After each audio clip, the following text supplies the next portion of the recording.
Hello students, हम व्युत्क्रम में आगे पढ़ रहे हैं। हम 5.2 पे थे, हमने एक क्वेश्चन कंप्लीट कर लिया है। चलिए आज उसे आगे बढ़ाते हैं।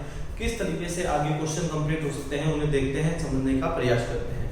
आइए आज हम शुरुआत करते हैं क्वेश्चन नंबर 2 से। क्वेश्चन नंबर 2 क्या कह रहा है? सारणी का प्रयोग करके शीर्ष 1 4 2 3 और -5, 3 वाले त्रिभुज का क्षेत्रफल ज्ञात कीजिए। अतः क्या दिए गए बिंदु सरेखे हैं, तो मुझे जो शीर्ष दिए गए हैं मैं लिख लेता हूं। एक दिए गए हैं 1,4, फिर दिया गया है 2,3, उसके बाद दिया गया है -5, -3 वाले त्रिभुज का क्षेत्रफल ज्ञात करना है। तो सबसे पहले इसका त्रिभुज का क्षेत्रफल ज्ञात कर लेते हैं। तो ये हमारे लिए A रहेगा, ये हमारे लिए B रहेगा, ये हमारे लिए C रहेगा। इसे मैं लिख देता हूं x1 y1, इसे मैं लिख देता हूं x2 y2, इसे मैं लिख देता हूं x3 y3। ठीक है, अब मुझे जो करना है, मुझे निकालना है त्रिभुज का क्षेत्रफल। मुझे क्या निकालना है? त्रिभुज का क्षेत्रफल निकालना है। देखिए त्रिभुज का क्षेत्रफल कैसे निकाल सकते हैं? 1/2 याद रहने वाला है x1 x2 x3, याद रहेगा y1 y2 y3 1 1 1, ये रहने वाला है। ठीक है, यहाँ 1/2 रहेगा। x1 की वैल्यू मेरे पास 1 2 -5 है। यहाँ जो वैल्यू है वो 4 3 -3 है, और यहाँ 1 1 1 रहेगा। तो यहाँ जो बचने वाला है वो 1, ये कटा तो यहाँ आएगा 3 माइनस प्लस का 3, ये आने वाला है 4, ये कट गया तो ये आएगा 2 माइनस प्लस का 5 प्लस 1, ये कट गया तो ये आया माइनस का 6, और ये आ जाएगा माइनस प्लस का 15। तो यहां से आया 6, 4 × 7, और 15 में से 6 गए 1/2 6 28 प्लस 15 में से 6 अगर कितना गए 9, 1/2 ये आएगा 15 -28, 1/2 × 8 + 5 गया 3, ये आ जाएगा -13। लेकिन आप माइनस नहीं ले सकते। मैंने आपको पहले ही बताया था त्रिभुज का क्षेत्रफल हमेशा धनात्मक होता है।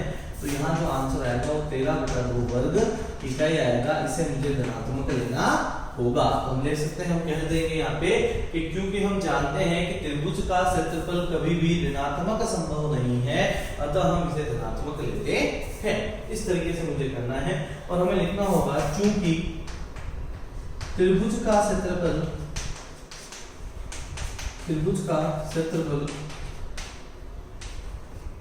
शून्य नहीं है, अतः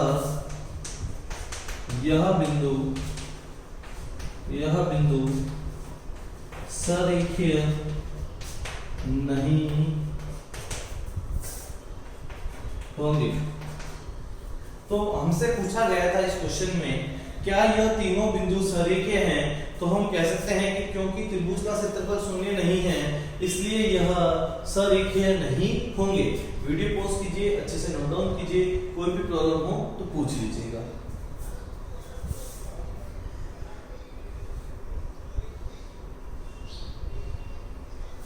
नेक्स्ट क्वेश्चन देखिए।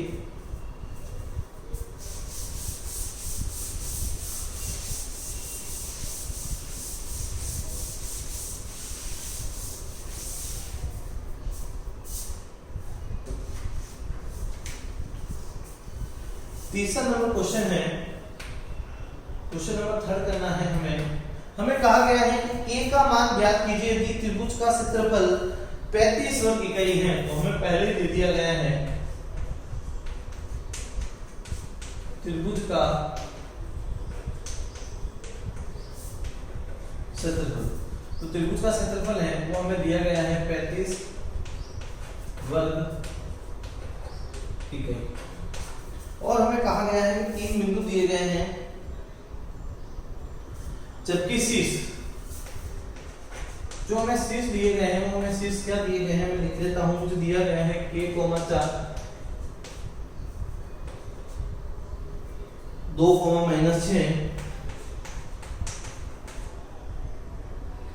और 5 4 ये मुझे दिए गए हैं। तो मुझे शेष दिए गए हैं, मुझे ये दिए गए हैं k 4, मुझे दिए गए हैं 2 माइनस 6 और मुझे दिया गया है 5 4। ये मेरे लिए x1 y1 x2 y2 और x3 y3 है।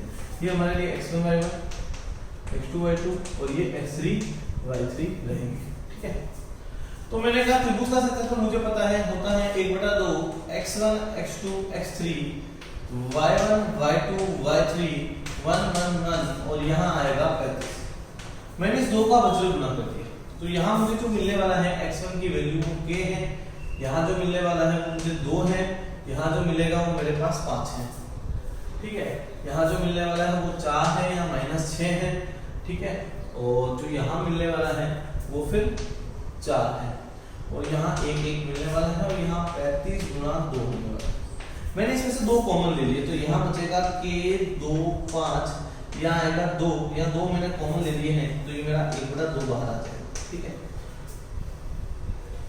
2 कॉमन ले लिए हैं, 2 से भाग दिया है तो 2 से गुना भी करना होगा। 2 से कॉमन लेने के बाद भाग होता है तो गुना करना होगा।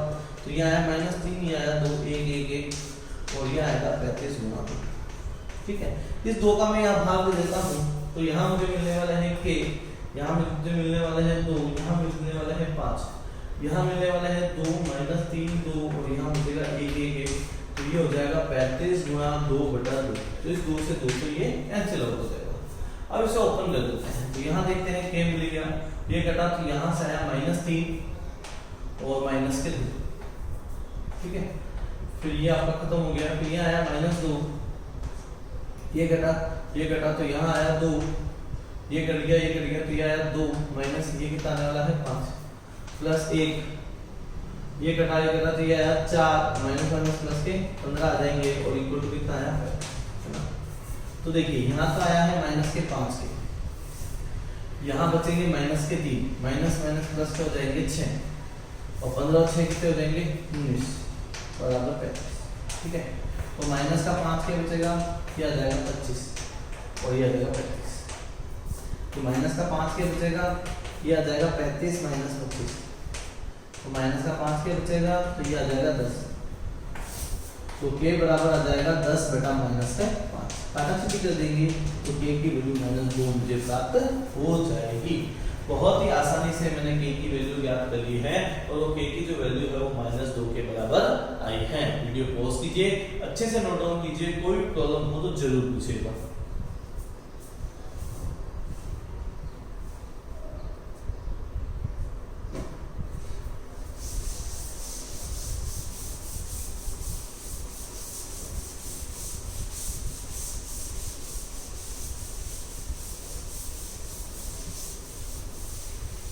देखिए नेक्स्ट क्वेश्चन कर लेते हैं। जो क्वेश्चन नंबर 4 है वो आपके लिए होमवर्क रहेगा, बहुत ही आसान क्वेश्चन है। क्वेश्चन नंबर 5 पे आपके लिए होमवर्क रहेगा। ठीक है, अब मैं क्वेश्चन नंबर 6 करवा देता हूं आपको।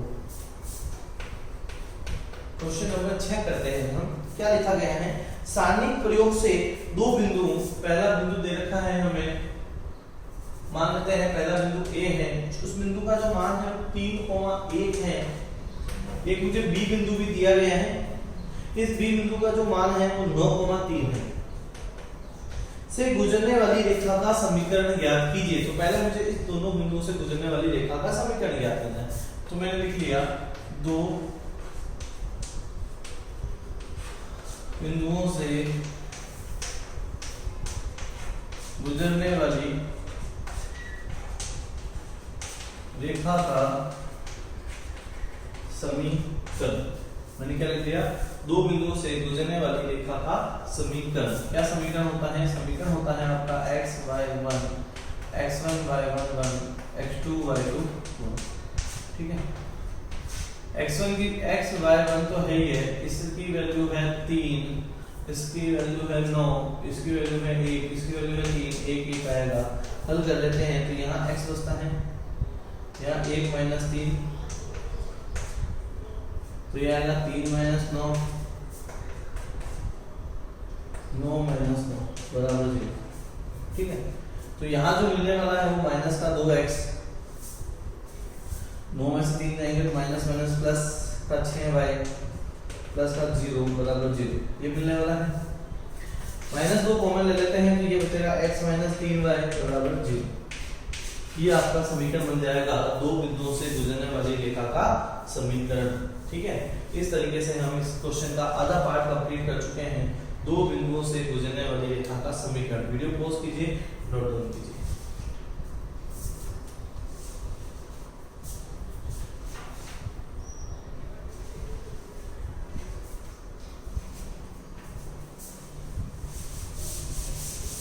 अब इस क्वेश्चन का आधा पार्ट और देखते हैं, उसमें क्या कहा गया है, उसको सॉल्व करने की कोशिश करते हैं।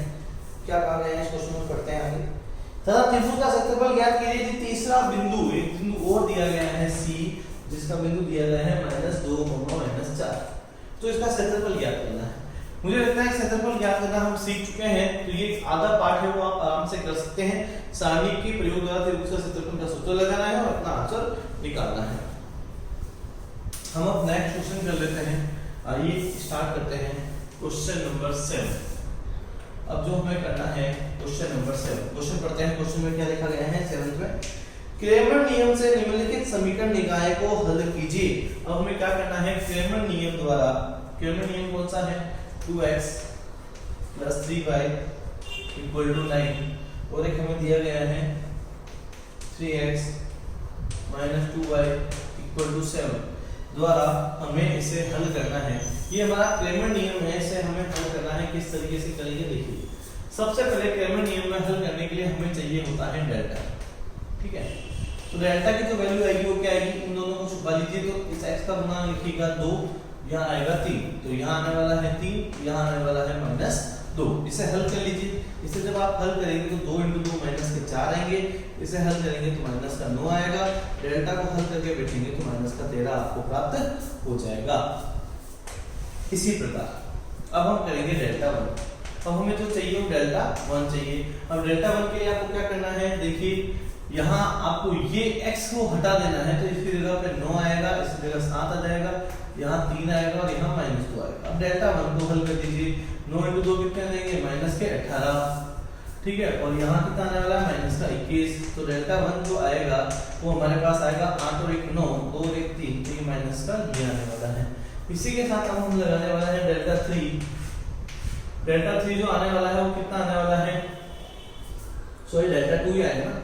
डेल्टा 2 है वो कितना आएगा, यहाँ रहेगा 2, यहाँ रहेगा 3, यहाँ आने वाला है 9, यहाँ आने वाला है 7। तो जो डेल्टा 2 का जो वैल्यू हमारे पास रहने वाला है वो कितना रहने वाला है, देखिए 7 को 2 से गुणा करते हैं तो 14 आएगा, 9 × 3 = 27 आएगा। दोनों में से घटा दीजिएगा तो मेरे अकॉर्डिंग मुझे जो मिलने वाला है वो -13 मिलने वाला है। तो हमने डेल्टा की प्राप्ति कर ली, हमने डेल्टा 1 की प्राप्ति कर ली और हमने डेल्टा 2 की भी प्राप्ति कर ली है। अब हमें आगे हल करना है, तो हमें क्या निकालना है, हमें निकालना है x। और हम जानते हैं x किसके बराबर होता है, x होता है डेल्टा 1 डेल्टा k। तो डेल्टा 1 की वैल्यू कितनी है, -39। तो मैंने डेल्टा 1 की वैल्यू लिख दी -39। मैंने डेल्टा की वैल्यू कितनी है, -13, तो मैंने यहाँ लिख दिया -13, काट दिया तो आंसर कितना आया, 3। आंसर कितना आने वाला है, 3। अब मुझे निकालना है y की वैल्यू, ये मेरे x की वैल्यू है। ठीक है, अब मुझे निकालना है y की वैल्यू। y की वैल्यू किसके बराबर होती है, y की वैल्यू होती है डेल्टा 2 डेल्टा। तो डेल्टा 2 की वैल्यू कितनी है, -13। डेल्टा 2 की वैल्यू है -13 और डेल्टा की जो वैल्यू है वो रहेगी -30। तो यहाँ आ जाएगा -30, दोनों को कट कर देंगे तो y की वैल्यू कितनी आ जाएगी, 1। इस तरीके से हम दो चरों वाले रैखिक समीकरण को इस नियम द्वारा आसानी से हल कर सकते हैं। ये बहुत ही आसान नियम है। ठीक है, और इससे बच्चों को समझने में कोई प्रॉब्लम नहीं आती है। देखिए कितनी आसानी से मैंने x का मान निकाल दिया है और y का मान निकाल दिया है। वीडियो पॉज कीजिए, अच्छे से नोट डाउन कीजिए और इसकी प्रैक्टिस जरूर करिएगा। जितनी आप ज्यादा प्रैक्टिस करेंगे उतना आपको समझ में आने लग जाएगा। लिखिए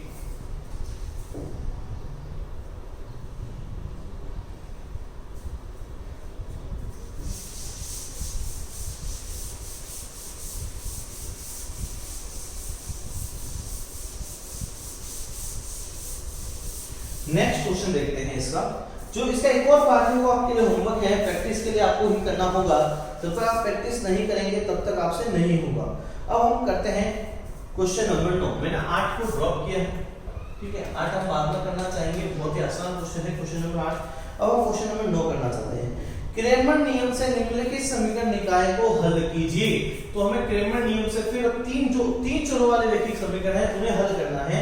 तो तीन चरों वाले रैखिक समीकरणों को हल कर लेते हैं। तो यहाँ बचेगा x + 2y, ठीक है, प्लस 4z इक्वल टू 16। यहाँ है अपने पास 4x plus 3y minus 2z equal to 5। x plus 2y plus 4z equal to 16। एक रहेगा 4x plus 3y minus 2z equal to 5 और एक रहेगा 3x minus 5y plus z equal to 1 equal to 4। ये रहने वाला है। एक बार चेक कर लेते हैं। x plus 2y plus 4z equal to 16, 4x plus 3y minus 2z equal to 5 और एक रहेगा हमारे पास 3x minus 5y plus z equal to 4। ये रहने वाला है। अब इसे क्रेमर नियम द्वारा हल करना है। बेहद ही आसान क्वेश्चन है, देखते जाइए। सबसे पहला कार्य है आपका डेल्टा 1 निकालने का, सॉरी डेल्टा निकालने का। तो हम डेल्टा निकालते हैं। डेल्टा में आप इसको छुपा दीजिए। तो यहाँ बचेगा 1, यहाँ बचने वाला है 4, यहाँ बचने वाला है 3, यहाँ बचने वाला है 2, यहाँ बचने वाला है 3, यहाँ -5। यहाँ जो बचने वाला है वो बचने वाला है 4, यहाँ बचने वाला है -2, यहाँ 1। अब मुझे इस डेल्टा 1 को हल करना है। इस डेल्टा को हल करना है तो यहाँ 1 रहेगा, ठीक है। तो यहाँ कितना आने वाला है 3, माइनस 5 10 आने वाला है। देखिए यहाँ कितना है 3 × 3 माइनस के 10 प्लस के 10 और ये माइनस का 10 आने वाला है। यहाँ बचेगा माइनस का 2, ये कट गया, ये कट गया। तो यहाँ से आया 4, ठीक है। देखिए ये घटा, ये घटा, ये आया 4 और ये आएगा 3 × 6, वो आएगा प्लस का, ठीक है। फिर बचा प्लस का 4, ये कट गया, ये कट गया, ये आएगा माइनस का 20 और माइनस का 9। तो यहाँ से जो आने वाला है ये आएगा माइनस का 7, ये आएगा 6 × 4 10, ये आएगा माइनस का 20 प्लस 4 × माइनस का 29। तो जो डेल्टा की जो वैल्यू रहने वाली है वो -7 -20 -4 × 36 हासिल का 2, 4 × 8 तो 3 11। तो जो डेल्टा की वैल्यू रहेगी वो कितनी रहेगी 126 136 और 7 माइनस के 143 रहने वाली है। जो हमें वैल्यू मिलने वाली है वो 143 मिलने वाली है। अब हम आगे चलते हैं। अब हमें जो वैल्यू निकालनी है वो डेल्टा 1 की निकालनी है। तो डेल्टा 1 की जो वैल्यू आने वाली है वो क्या आने वाली है, देखिए डेल्टा 1 की जगह हमें लिखना होगा 16 5 4, ठीक है। 16 5 और 4 मैं लिख चुका हूं। यहाँ आएगा मेरे पास 2 3 -5 और यहाँ रहेगा 4 -2 और यहाँ 1, ये रहने वाला है, ठीक है। डेल्टा 1 तो यहाँ आ जाएगा मेरे पास 16, खोलते ही यहाँ आएगा 3 माइनस माइनस प्लस फिर माइनस, तो ये आएंगे 10, ठीक है। ये आएगा -2, ये कट गया, ये कट गया, 5 × 5 माइनस माइनस प्लस के 8, ये आएगा प्लस के 4, ये कटा, ये कटा, तो ये आने वाला है -25 और माइनस के 12। 16 × -7, ये आएगा माइनस का 2 × 13, 8 प्लस 5 13 हो जाएंगे, प्लस 4 × -27, ठीक है। गुणा कर देते हैं 4 माइनस के 112 माइनस के 26 7 × 28 2, ठीक है। 428 2 10 माइनस के 108 कितना जाएगा 8 और 2 10 16 हासिल का 1 3 और 1 4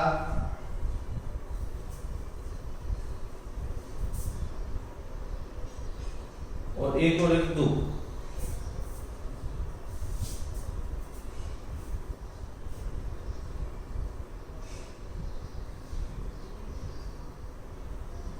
यहाँ देखिएगा यहाँ 37 होना चाहिए, 37 होना चाहिए, तो यहाँ कितना आएगा 64 28 2 4 12 12 2 14, ये होने चाहिए 4 2 6 6 और 1 7 7 और 1 8, ये बचना चाहिए माइनस का 286। वापस देख लीजिएगा 8 2 10 और 16 हासिल का 1 4 1 5 2 7 और 1 8 और 1 और 1 2 माइनस 286 आ चुके हैं। ठीक है, अब हमें निकालना है डेल्टा 3 या डेल्टा 2 निकालना है। 3 की बारी नहीं आई है, तो अब मैं डेल्टा 2 निकाल रहा हूं। देखिए डेल्टा 2 कैसे निकालेंगे। डेल्टा 2 के लिए मुझे लिखना होगा यहाँ पे 1, यहाँ लिखना होगा 4, यहाँ लिखना होगा 3। ठीक है, उसके बाद यहाँ आ जाएगा हमारे पास 16 5 4 और यहाँ जो रहने वाला है वो 4 - 2 1 रहने वाला है। डेल्टा 2 की जो वैल्यू है वो 1 है, यह आ जाएगा 5, यह आ जाएगा 8 माइनस 16, ये कर दिया तो ये आया 4 और ये आ जाएगा प्लस का 6। ठीक है, प्लस 4, ये घटा ये कर दिया तो ये आया 4 16 माइनस 15, 8 और 5 13, 6 4 10 माइनस 160 और प्लस के 4, 13 और 4 17। ठीक है, अगर इसमें से घटा देंगे तो माइनस 143 बचने वाला है।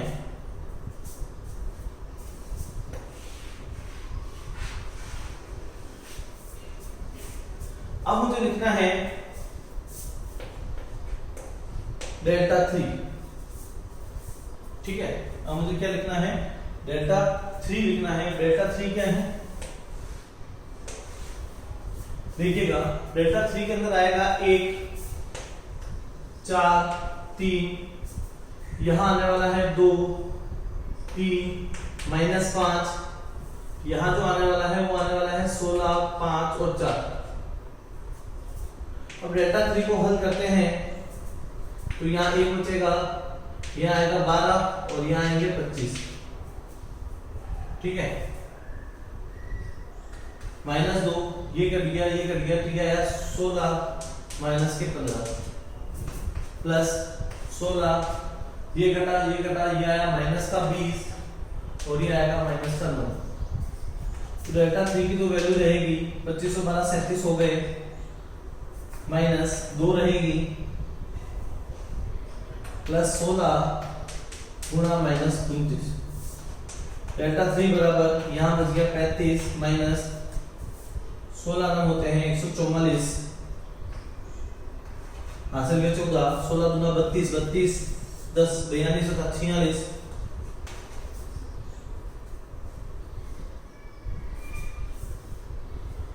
डेल्टा 3 बराबर 14 में से 5 जाएंगे 9, बचेगा 5 में से 3 जाएंगे 2 माइनस 429। ठीक है, इस तरीके से मेरे पास डेल्टा 1 डेल्टा 2 डेल्टा 3 आ चुका है। अब मुझे सबसे पहले निकालना है x होता है डेल्टा 1 अपॉन डेल्टा, फिर मुझे निकालना है y, ये होता है डेल्टा 2 अपॉन डेल्टा, इसी तरीके से मुझे निकालना है z, ये होता है डेल्टा 3 अपॉन डेल्टा।